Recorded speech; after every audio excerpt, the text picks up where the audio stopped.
சட்டப்பேரவை தேர்தலில் தேமுதிக தலைமையை ஏற்று விஜயகாந்தை முதலமைச்சர் வேட்பாளராக ஏற்றுக்கொள்பவர்களுடன் தான் அந்த கட்சி கூட்டணி வைக்க முடிவு செய்துள்ளதாக தகவல் வெளியாகியுள்ளது. தேமுதிகவின் அதிகாரப்பூர்வ சமூக வலைதளத்தில் போஸ்டர் ஒன்று வெளியாகியுள்ளது.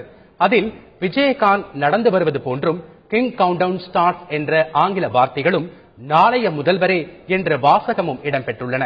கடந்த சனிக்கிழமையன்று காஞ்சிபுரத்தில் நடைபெற்ற தேமுதிக மாநாட்டில் கிங்காக இருக்கட்டுமா கிங் மேக்கராக இருக்கட்டுமா என்று தொண்டர்கள் மத்தியில் விஜயகாந்த் கருத்து கேட்டார்.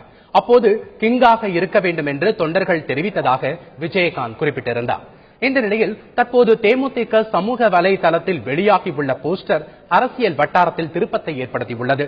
இதன் மூலம் தேமுதிக தலைமையை ஏற்கும் கட்சிகளுடன் தான் கூட்டணி என்பதை அந்த கட்சி தலைமை சூசகமாக தெரிவித்துள்ளதாக அரசியல் விமர்சகர்கள் கருத்து தெரிவித்துள்ளனர். மேலும் விஜயகாந்த் தம்மை முதலமைச்சர் வேட்பாளராக முன்னிறுத்திக் கொண்டுள்ளதால் அவர் திமுக கூட்டணியில் இணைய வாய்ப்பு இல்லை என்றும் அவர்கள் கருதுகின்றனர். 2011ஆம் ஆண்டு சேலத்தில் நடந்த தேமுதிக உரிமை மீட்பு மாநாட்டில் தொண்டர்களிடம் கருத்து கேட்ட விஜயகாந்த் கூட்டணி பற்றிய முடிவை தாமே எடுப்பதாக கூறி பின்னர் அதிமுகவுடன் கூட்டணி அமைத்தார்.